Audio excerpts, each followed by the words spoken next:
எங்க ஓட்டு எங்க உரிமை.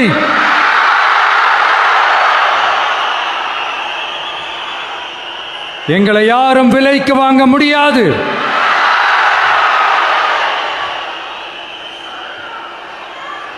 எங்க ஓட்டு விசில் சின்னத்துக்கு தான்.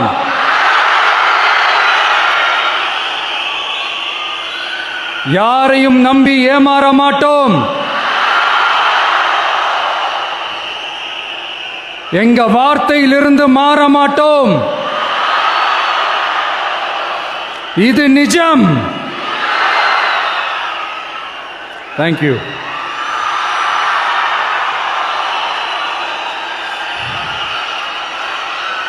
ஒரு குட்டி கதையிலிருந்து ஆரம்பிப்போமா?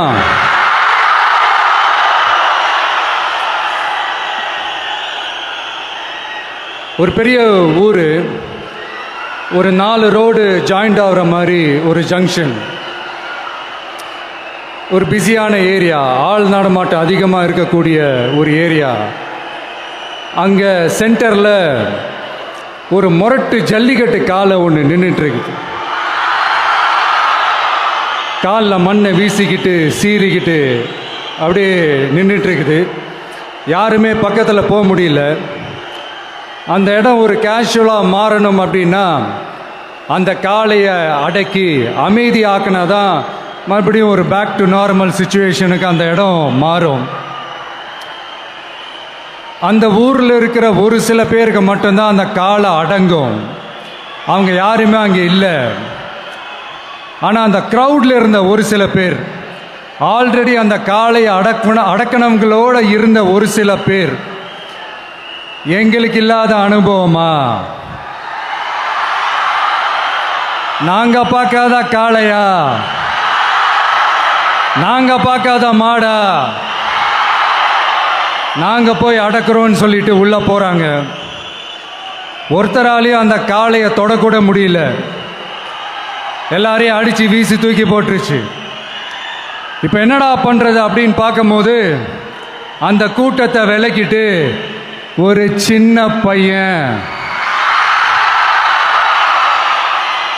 ஒரு என்ட்ரி ஒன்று கொடுக்குறான்.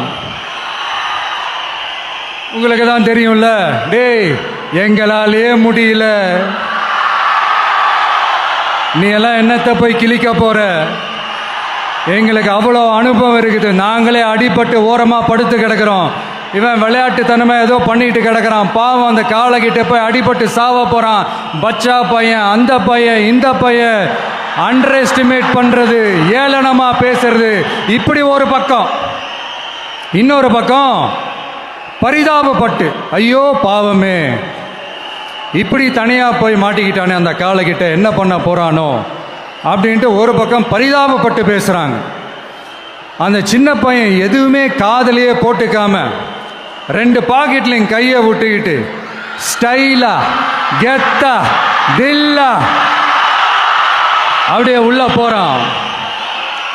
ஒரு ஸ்டெப் எடுத்து வைக்கிறான். அந்த காலை அப்படியே சீறிக்கிட்டே நின்றுட்டு இருக்குது. இன்னொரு ஸ்டெப் எடுத்து வைக்கிறான். கால் அப்படியே சீறிக்கிட்டே முன்னாடி வருது. மக்கள் எல்லாரும் பதட்டத்தோடு அப்படியே பார்த்துட்டு இருக்கிறாங்க.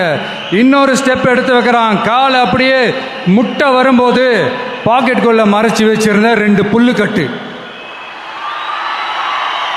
அதை அந்த காலை கிட்ட காட்டுறான். காலை அப்படியே சடனாக வந்து நின்று அது மூடெல்லாம் மாறி அந்த புல்லுக்கட்டை சாப்பிட ஆரம்பிச்சிருச்சு. அந்த சின்ன பையனும் அந்த காளை அப்படியே தடவிக்கிட்டே வரான். காளையும் பக்கத்தில் ஒரு குழந்தை மாதிரி நடந்து வந்துக்கிட்டு வருது.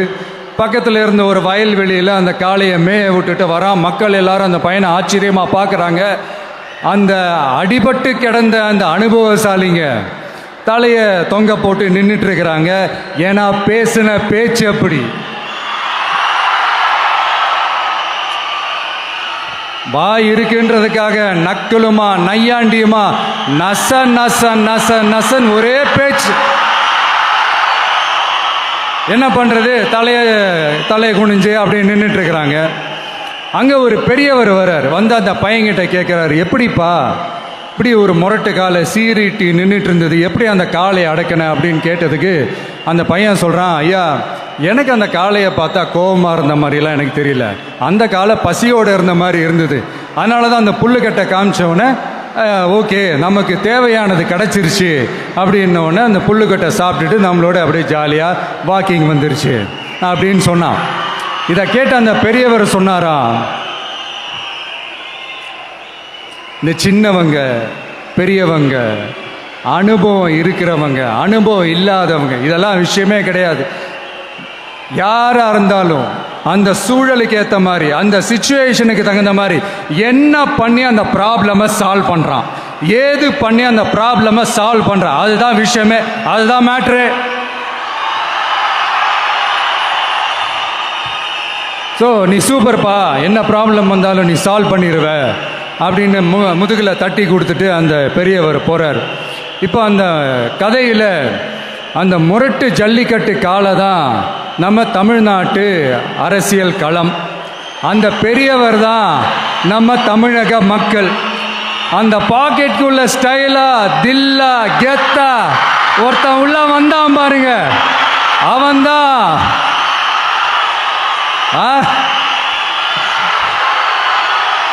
நான் இல்லைங்க, நான் இல்லை, நான் நீங்கள் நாம் எல்லாருமா சேர்ந்து மாபெரும் மக்கள் சக்தியாக இருக்கக்கூடிய நம்ம டிவிக்கு, அதுதான் அந்த சின்ன பையன்.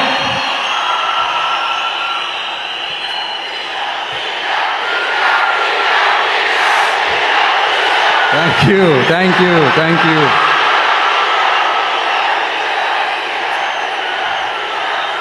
மக்களை நேசிக்கிற ஒரு நல்ல தலைமை இல்லாததுனால இத்தனை வருஷமா வேற வழி இல்லாமல் ஸ்டாலின் சார் கொடுத்த அந்த பொய்யான வாக்குறுதிகள் எல்லாத்தையும் நம்பி ஏமாந்த நம்ம மக்களுக்கு சரியான நேரத்தில் ஒரு வெகுஜன மக்கள் இயக்கமாக வந்தது தான் நம்ம டிவிக்கு. அந்த முரட்டு ஜல்லிக்கட்டு கால கதை ஏன் சொன்னோம், எதுக்கு சொன்னோம், யார் யாருக்கெல்லாம் சொன்னோங்கிறது புரிய வேண்டியவங்களுக்கு புரியும்னு நினைக்கிறேன்.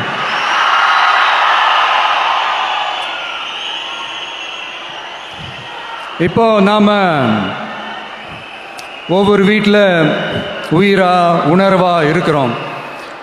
ஆனால் நான் உங்கள் எல்லாரையும் நேரில் சந்திக்கணும், நீங்கள் இருக்கிற ஊருக்கே உங்களை சந்திக்கணும் அப்படின்றது தான் எனக்கு மனசில் இருக்கிற ஒரு பெரிய ஆசை.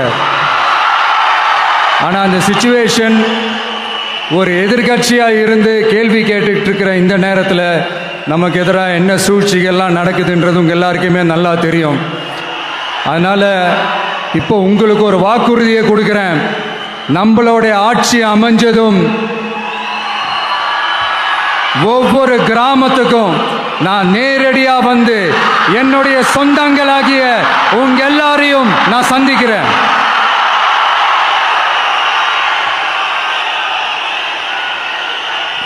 கொஞ்ச நாளைக்கு முன்னாடி நம்ம ஸ்டாலின் சார் ஒரு ஒன்று உருட்டினாரு, நீங்க கேள்விப்பட்டிருப்பீங்க. இப்போ வரப்போற எலெக்ஷன் எதுக்கான எலெக்ஷன்? நம்ம சட்டமன்ற தமிழ்நாடு சட்டசபைக்கான ஒரு தேர்தல் இல்லையா? இதே தமிழ்நாட்டுக்கும் டெல்லிக்குமான ஒரு எலெக்ஷன் அப்படின்னு சொல்கிறாங்க. இன்னும் கொஞ்சம் மேலே போய் தமிழ்நாட்டுக்கும் என்டிஏவுக்குமான ஒரு எலெக்ஷன் அப்படின்னு சொல்கிறாங்க. என்ன சார், டெல்லியில் ஏதாவது நிற்க போகிறீங்களா? அப்புறம் ஏன் தமிழ்நாட்டுக்கும் டெல்லிக்குமான ஒரு எலெக்ஷன் சொல்கிறீங்க? அப்புறம் இது ஏதாவது பார்லிமெண்ட் எலெக்ஷனா? பிரதமர் பதவிக்கு ஏதாவது போட்டி போடுறீங்களா? அப்புறம் ஏன் அதை தமிழ்நாட்டுக்கும் என்டிஏவுக்குமான ஒரு எலெக்ஷன் சொல்கிறீங்க? எங்களுக்கு புரியலையே சார், இது என்ன லாஜிக்னு எங்களுக்கு புரியலையே. எந்த எலெக்ஷனை எப்படி டீல் பண்ணணும், எப்படி ஹேண்டில் பண்ணணுன்றது நம்ம தமிழ்நாட்டு மக்களுக்கு தெளிவாக தெரியும். நம்ம தமிழ்நாட்டு மக்கள் மாதிரி ஒரு தெளிவான மக்களை நீங்கள் பார்க்கவே முடியாது. சூப்பர் கிளாரிட்டியோட சூப்பர் மக்கள் சார் நம்ம மக்கள். இந்த போருக்கு போகிறதுக்கு முன்னாடி தான் இந்த படை பரிவாரங்களோட போவாங்கன்னு கேள்விப்பட்டிருக்கிறேன். ஆனால் நீங்கள் என்னடானா இந்த ஒன்றுத்துக்கும் உதவாத இந்த பால் டப்பாவை உருட்டிக்கிட்டு இருக்கீங்களே சார். உண்மையிலே இந்த எலெக்ஷன் எதுக்கான எலெக்ஷன் சொல்லட்டுமா? தமிழ்நாட்டு மக்களுக்கும் ஊழலுக்கும் நடக்கிற போர், தமிழ்நாட்டு மக்களுக்கும் லஞ்சத்துக்கும் நடக்கிற போர், தமிழ்நாட்டு மக்களுக்கும் இந்த நிர்வாகத்தை சரியா செய்யாத இந்த திமுக அரசுக்கும் நடக்கிற போர், அதாவது தமிழ்நாட்டு மக்களுக்கும் உங்க ஆட்சிக்கும் நடக்கிற போர், தமிழ்நாட்டு மக்களுக்கும் ஸ்டாலின் சாருக்கும் நடக்கிற போர். இன்னும் சுருக்கமா சொல்லணும்னா, விஜய்க்கும் ஸ்டாலின் சாருக்கும் நடக்கிற போர்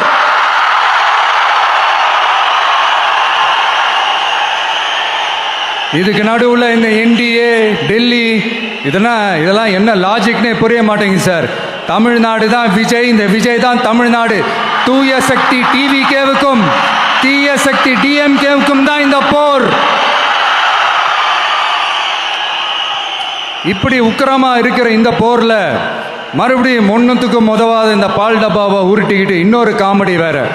அது என்னடான்னா, அவரோட ஆட்சியில தான் தமிழ்நாடு சூப்பர் ஸ்டார் மாநிலமா இருக்குதான். கரெக்டு, தமிழ்நாடு சூப்பர் ஸ்டார் மாநிலம் தான். காமராஜர் அவர்கள் டைம்ல, அண்ணா அவர்கள் டைம்ல, எம்ஜிஆர் அவர்களோட ஆட்சியில. இன்னைக்கு ஒன்றுத்துக்கும் உதவாத இந்த உல்டா மாடல் ஆட்சியில தமிழ்நாடு சூப்பர் ஸ்டார் மாநிலமாலாம் ஒன்றும் இல்லை, சூப்பர் ஸ்டாண்ட் அப் காமெடிக்காரர் நடத்துகிற மாநிலமா மாறிடுச்சு. மக்களே, உங்களுக்காக மட்டுமே தான் வர தடைகள், சதிகள், சூழ்ச்சிகள் எல்லாத்தையும் தாண்டி இந்த 2026 இந்த தேர்தலில் டிவிக்கு தில்லா நிற்கும்.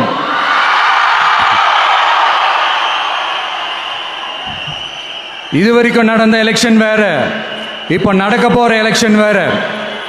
ஒவ்வொரு 5 இயர்ஸுக்கும் நடக்கிற எலெக்ஷன் மாதிரி இதை நினைச்சிடாதீங்க. 50 வருஷத்துக்கு ஒரு வாட்டி நடக்க போற ஒரு எலெக்ஷன் மாதிரி இது. அதிசய எலெக்ஷன். ஒரு எலெக்ஷன்ல அவங்களோட எதிரிகளை தான் எதிர்ப்பாங்க, அப்படிதான் எதிர்ப்பாங்க, அதுதான் யதார்த்தமும் கூட. ஆனா இந்த எலெக்ஷன்ல தான் ஒட்டுமொத்தமா எல்லாருமா சேர்ந்து ஒருத்தனை எதிர்க்கிறாங்க. ஒட்டுமொத்தமா எல்லாருமா சேர்ந்து இந்த விஜயை எதிர்க்கிறாங்க. ஏன்னா இந்த விஜய் ஊழலை எதிர்க்கிறான், லஞ்சத்தை எதிர்க்கிறான், மக்களோட மக்களா நிக்கிறான். அந்த மக்கள் அவன் கூட நிக்கிறாங்க. அந்த காண்டு எப்படி, அந்த காண்டு தான் ஒட்டுமொத்தமா எல்லாருமா சேர்ந்து ஒருத்தனை எதிர்க்க காரணம். நீங்க எப்படி வேணா எதிர்த்துக்காங்க, ஆனா போட்டி ரெண்டு பேருக்கு நடுவில் தான். ஒண்ணு இன்னொன்னு. இந்த எலெக்ஷன் டேல மேக்சிமம் என்ன பண்ணுவீங்க? போவீங்க, ஓட்டு போடுவீங்க, வருவீங்க, அவ்வளோதான் உங்களுடைய பார்ட்டிசிபேஷன். ஆனால் இந்த எலெக்ஷனில் நீங்கள் பங்கெடுத்துக்க போறீங்க. எஸ், உங்கள் வீட்டில் இருக்கிற ஒரு விஜய் தான், உங்கள் வீட்டில் இருக்கிற ஒரு விஜய் தான் வேட்பாளராக நிற்க போகிறாங்க. உங்க வீட்டில் நிற்கிற ஒரு வேட்பாளர்னா அப்போ உங்க வீட்டில் இருக்கிற மற்றவங்க எல்லாருமே வாக்காளர்கள் தானே. உங்க அம்மா, உங்க அப்பா, உங்க அண்ணன், உங்க தம்பி, உங்க சொந்தம் டிவிக்கே வேட்பாளர் அப்படின்னா அப்போ உங்க ஓட்டு விசில் சின்னத்துக்கு தான் எல்லாருக்குமே தெரியும். ஏன், நம்மளோட எதிரிகளுக்கு கூட அது நல்லாவே தெரியும். அதனால தான் நமக்கு எதிராக அவ்வளவு அவதூறு பரப்புறாங்க. என்னென்ன அவதூறு பரப்புறாங்கன்றது உங்களுக்கே நல்லா தெரியும். ஆனால் அவங்களுக்கு தெரியாது, ஏன் மேலே அவதூறு பரப்புனா அது மக்கள் மேலே அவதூறு பரப்புற மாதிரின்னு. எனக்கு அரசியல் தெரியலன்னு சொன்னா அது மக்களுக்கு அரசியல் தெரியலன்னு சொல்ற மாதிரின்னு. என்ன அசிங்கமா பேசுனா அது மக்கள் அசிங்கமா பேசுற மாதிரின்னு. எனக்கு எதிராக செய்கிற ஒவ்வொரு செயலும் அது மக்களுக்கு எதிராக செய்கிற செயல் அவங்களுக்கு தெரியாம போச்சு. இந்த விஜயும் மக்களும் வேறு வேறு இல்லை. இந்த விஜயும் மக்களும் ரத்தமும் சதையும் மாறி, உடலும் உயிரும் மாறி, ஒன்னிலிருந்து ஒன்ன பிரிக்கவே முடியாது. எஸ், சென்சிட்டிவான சென்டிமெண்ட், அது சென்சிட்டிவான சென்டிமெண்ட்.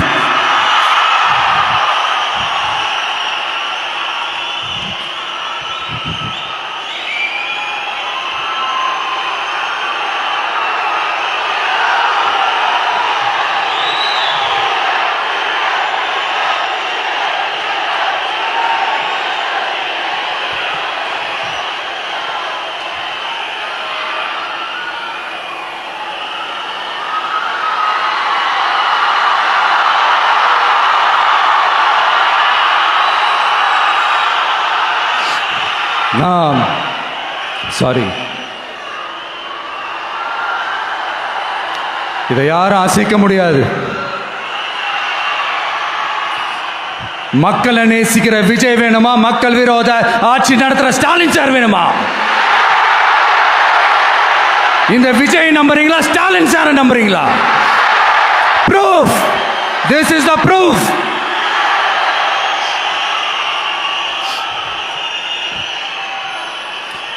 இந்த தீய சக்தி, ஊழல் சக்தி, இதெல்லாம் ஏன் சொல்கிறோம், எதுக்கு சொல்கிறோம், யாரை சொல்கிறோன்றதெல்லாம் மக்களுக்கு தெளிவாக தெரியும். அதே மாதிரி டிவிகேவுக்கு போட்டி டிஎம்கே தான்றதும் மக்களுக்கு தெளிவாக தெரியும். அப்படி இருக்கும்போது நாம் ஏதாவது பேசினா வாண்டடாக சில பேர் வந்து வண்டியில் ஏறி உட்காந்துக்கிறாங்க. ஆமாம், வாண்டடாக சில பேர் வண்டியில் ஏறி உட்காந்துக்கிட்டு குரல் கொடுக்குறாங்க. சீரியஸாக ஒரு போட்டி நடந்துக்கிட்டு இருக்கும் போது இங்கே காமெடிக்கெல்லாம் இடம் இல்லை பாஸ். இதெல்லாம் மக்களுக்கு தெளிவாக தெரியும். இந்த நேரத்தில் ஒரு சீரியஸ் கேள்வியை இன்னைக்கு இருக்கிற மிகப்பெரிய அரசியல்வாதிங்க கிட்ட கேட்கணும்னு நான் நினைக்கிறேன். நீங்கள் அரசியலுக்கு வர்றதுக்கு முன்னாடி உங்ககிட்ட இருந்த சொத்து எவ்வளோ? அரசியலுக்கு வந்ததுக்கு அப்புறம் இன்னைக்கு உங்ககிட்ட இருக்கிற சொத்து எவ்வளோ? அதை ஓப்பனாக டிக்ளேர் பண்ண முடியுமா? அப்படி வந்த காசெல்லாம் என்னென்ன தொழில் செஞ்சு வந்துச்சு, என்ன வேலை செஞ்சு வந்துச்சு, உண்மையிலே நீங்கள் உழைச்சி சம்பாதிச்ச காசா, இல்லை ஆட்சி அதிகாரத்துக்கு வந்ததுக்கு அப்புறம் ஆட்டையை போட்ட காசா? இதெல்லாம் ஓப்பனாக டிக்ளேர் பண்ண முடியுமா? இதெல்லாம் நம்ம கேட்டால் எல்லா ஊழல்வாதிகளும் ஒன்றா சேர்ந்து நம்ம மேலே சேத்தவாரி வீசுவாங்க. அதை பற்றிலாம் நமக்கு கவலை இல்லை. ஏன்னா நாம் யாருன்னு மக்களுக்கு நல்லாவே தெரியும். எனக்கு ஒரு புது ஃப்ரெண்டு, புது நண்பர் ஒருத்தர் கிடச்சிருக்கார். யார் தெரியுமா? தெரியாதா? முதல்வர் அவர்கள் தான். இப்போ ஒரு நிருபர் ஒருத்தர் கேட்ட கேள்விக்கு எனக்கு எதிரிகள்லாம் யாரும் இல்லை, அவங்க எல்லாருமே எனக்கு நண்பர்கள் தான் அப்படின்னு சொன்னாங்களே. அப்படி நாங்களாம் உங்களுக்கு நண்பர்கள்னா அப்புறம் ஏன் சார் கரூர் விஷயத்தில் ஏன் மேலே பழி தூக்கி போட்டீங்க?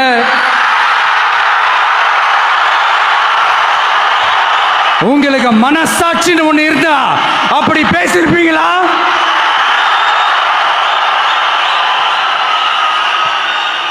அப்படி நாங்களாம் உங்களுக்கு நண்பர்கள்னா ஒரு ஈவெண்ட், ஒரு ஃபங்க்ஷன் நடத்துறதுக்கு ஒரு இடமோ ஒரு பர்மிஷனோ ஏன் கொடுக்க மாட்டேன்றீங்க? எல்லாத்தையும் நீங்களே பண்ணிட்டு போற போக்கில் அப்படியே பொய்களா அடிச்சு விட்டுக்கிட்டு இருக்கீங்க. உங்களோட உண்மையான நண்பர்கள் யாருன்னு சொல்லட்டுமா?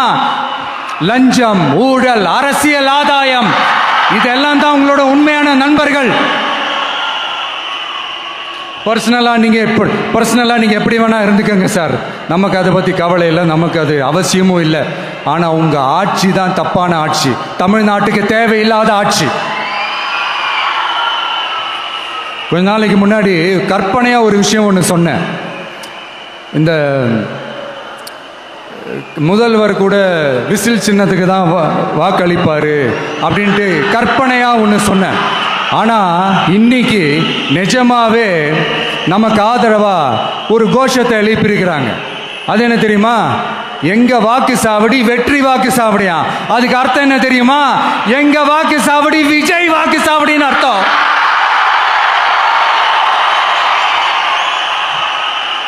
அது சரி, மக்களோட இந்த ஆதரவை பார்த்துட்டு அவர் அறியாமலே எப்படி பேசிட்டாரு என்னமோ தெரியல. 50 வருஷம் எக்ஸ்பீரியன்ஸ் அரசியல்ல, உண்மை என்னன்னு ஒத்துக்கிட்டு தானே ஆகணும்.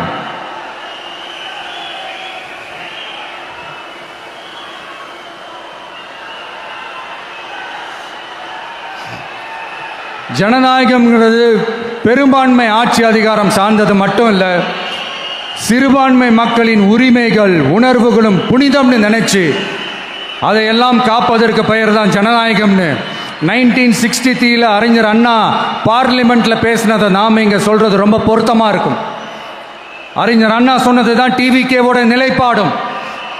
இந்த ஸ்டாண்டில் நாம் 100% உறுதியாக இருப்போம். யாருக்காகவும் எதுக்காகவும் இதில் சமரசமே கிடையாது. மதச்சார்பற்ற சமூக நீதி தன்மை தான் நம்ம அடிப்படை கொள்கைகள் ஒன்று, அதில் எந்த மாற்றமும் எப்பவும் கிடையாது. ஆனால் இதெல்லாம் மறந்துட்டு எப்படியாவது எதையாவது செஞ்சு ஓட்டு வாங்குறதுக்காகவே இங்கே சில பேர் இருக்கிறாங்க. அவங்கள மாதிரி நமக்கு அப்படி சில பிரச்சனைகள்ல எரியற நெருப்புல எண்ணெயை ஊத்துற எண்ணமே இல்லை.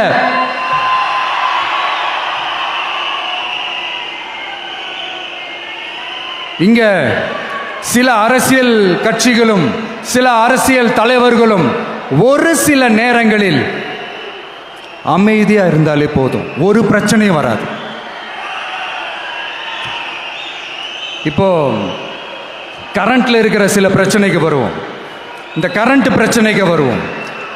மாசம் மாசம் கரண்ட் பில்லு கட்டுற மாதிரி மாத்துவோம்னு சொன்னீங்களே, செஞ்சீங்களா? நிறைய வீடுகளில் 100 யூனிட் தான் அந்த கரண்ட்டு செலவாகுது ஒரு மாதத்துக்கு. மாதம் மாதம் நீங்கள் அந்த பில்லு கொடுத்தீங்கன்னா அவங்களுக்கு அது ஃப்ரீ ஆகிடும். அவங்க அந்த காசு கட்ட தேவையே இல்லை. ஆனால் 2 மாதத்துக்கு ஒரு வாட்டி அந்த பில்லு கொடுத்தீங்கன்னா, இப்போ சப்போஸ் அது 200 யூனிட்டுக்கு மேலே போச்சுன்னா அது அவங்களுக்கு ஒரு மிகப்பெரிய சுமை தானே. இது எந்த கணக்கில் எடுத்துக்கிறது? ஒரு மாதிரி ஒரு மாடர்ன் கரப்ஷன் அப்படின்னு எடுத்துக்கலாமா?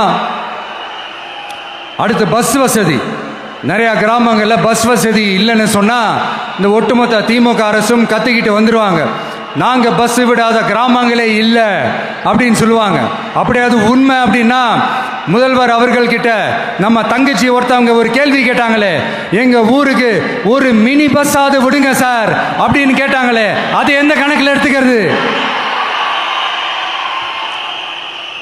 நிறைய மலை கிராமங்களில் பஸ் வசதி இல்லை, நிறைய மலை கிராமங்களில் ஹாஸ்பிட்டல் வசதி இல்லை. இது ரெண்டுமே எவ்வளவு முக்கியமான ஒரு விஷயங்கள். பஸ் வசதியும் ஹாஸ்பிட்டல் வசதியும் இல்லாததுனால வீட்டிலேயே பிரசவம் பார்க்குற அந்த ஆபத்து இருக்குதுன்னு எவ்வளோ நியூஸ் பார்க்குறோம். இதெல்லாம் எந்த கணக்கில் சேர்த்துக்கிறது? அடுத்து இது எல்லா மீட்டிங்லேயும் பேசுகிறது தான், பெண்களுக்கு பாதுகாப்பு நம்பர் 1 இருக்குது தமிழ்நாட்டில் அப்படின்னு சொல்கிறாங்க. அப்புறம் அது என்ன, வி சேஃப் மாடலா? பெண்கள் என்ன சொல்றாங்க தெரியுமா? அது வி சேஃப் மாடல் இல்ல, வி ஆர் நாட் சேஃப் மாடல்னு சொல்றாங்க. இப்படி இருக்கிறப்போ தமிழ்நாட்டில் எங்க போனாலும் பெண்களுக்கு பாதுகாப்பு அப்படியே கொட்டி கிடக்குதான். இப்படி சொன்னா எப்படி சார்? கேட்கறவங்களாம் என்ன கேசரி சாப்பிட்றாங்கன்னு நினைச்சிங்களா?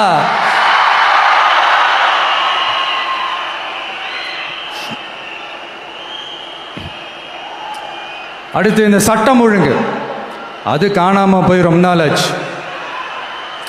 இவன் வேற, இந்த விஜய் வேற, எங்க போனாலும் இந்த மக்கள் கிட்ட இந்த சட்டம் ஒழுங்கை பத்தி பேசி ஞாபகப்படுத்திக்கிட்டே இருக்கான்னு முதல்வர் அவர்கள் அவங்க கூட இருக்கிறவங்க கிட்டலாம் சங்கடப்பட்டாராம். நாம் என்ன பண்றது? நாம தான் தமிழ்நாட்டோட விசில் ப்ளோயர் ஆச்சே. நாம் எப்படி சைலண்டா இருக்க முடியும்? நாமளும் கேள்வியாக கேட்குறோம், ஆனால் பதிலெலாம் வந்த மாதிரியே தெரியல. இருந்தால் தானே வர்றதுக்கு, வச்சுக்கிட்டா வஞ்சனை பண்ணுறாரு. 5 வருஷமாக பதிலே சொல்லாமல் அப்படியே கடந்து வந்துட்டார். ஆனால் இனிமேல் அப்படிலாம் இருக்க முடியாது, பதில் சொல்லி ஆகணும். மக்களே, இந்த தீய சக்தி, இந்த அட்ராசிட்டியை ஒரு எண்டு கார்டு போடணும் அப்படின்னா அவங்கள சுவிட்ச் ஆஃப் பண்ணுறது தான் ஒரே சொல்யூஷன். அதுக்கான ரிமோட்டு தான் வரப்போகிற எலெக்ஷன். அந்த ரிமோட்டில் நீங்கள் அழுத்த வேண்டியது ஒரே ஒரு ஆப்ஷன், அதுதான் நம்ம விசில் சின்னத்தோட பட்டன். இதை 4 விஷயத்தை நீங்கள் செஞ்சாலே போதும். ஒவ்வொரு இவிஎம் மிஷின்லையும் விசில் சின்னத்துக்கு நேராக இருக்கிற அந்த பட்டனை பச்சக்கு பச்சக்கு பச்சக்குன்னு ஒரு அழுத்துங்க. எப்படி? அவ்வளோதான். நாம் காஞ்சிபுரத்தில் பேசும்போது நம்மளுடைய விஷன் என்னன்னு சொன்னோம். இப்போ அதனுடைய கண்டினியூஷனாக சில விஷயங்கள் இங்கே நான் சொல்லணும்னு ஆசைப்படுறேன். இப்போவும் சொல்கிறேன், உறுதியாக சொல்கிறேன், சத்தியமாக சொல்கிறேன்.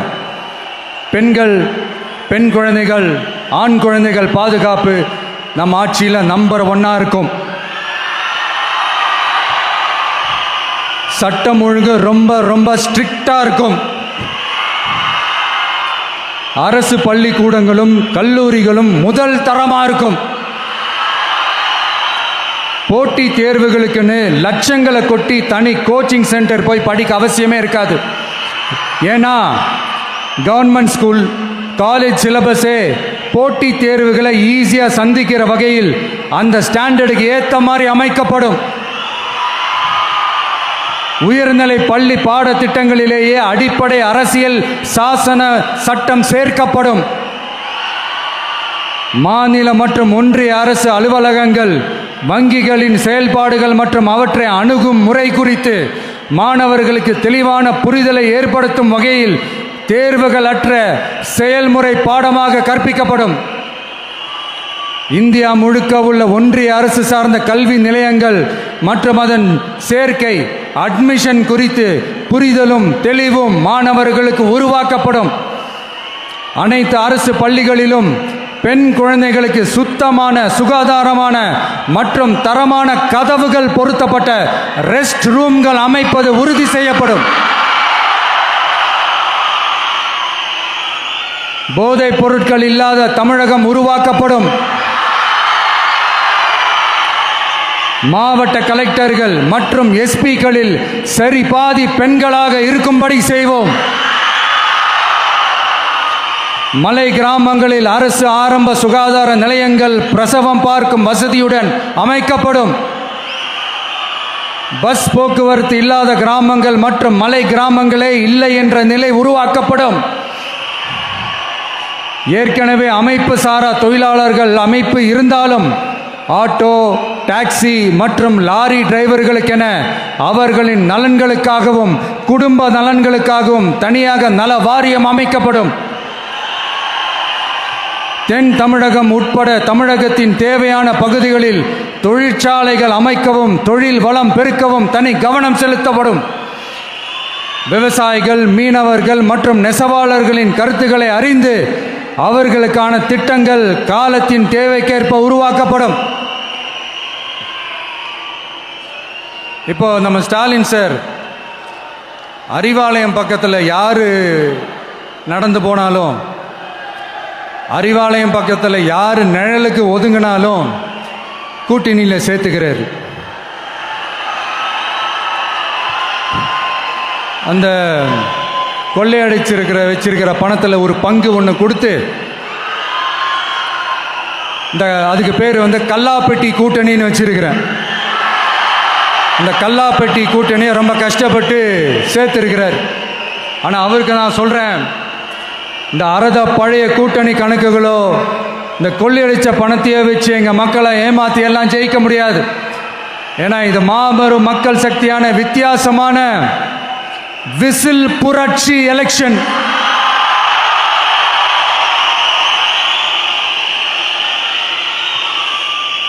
உங்களோட நான் இருக்கேன், நம்மளோட நம்ம மக்கள் இருக்கிறாங்க. இதுக்கு மேல என்ன வேணும்?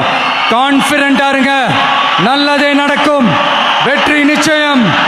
மீண்டும் சந்திக்கும் வரை நன்றி, வணக்கம்.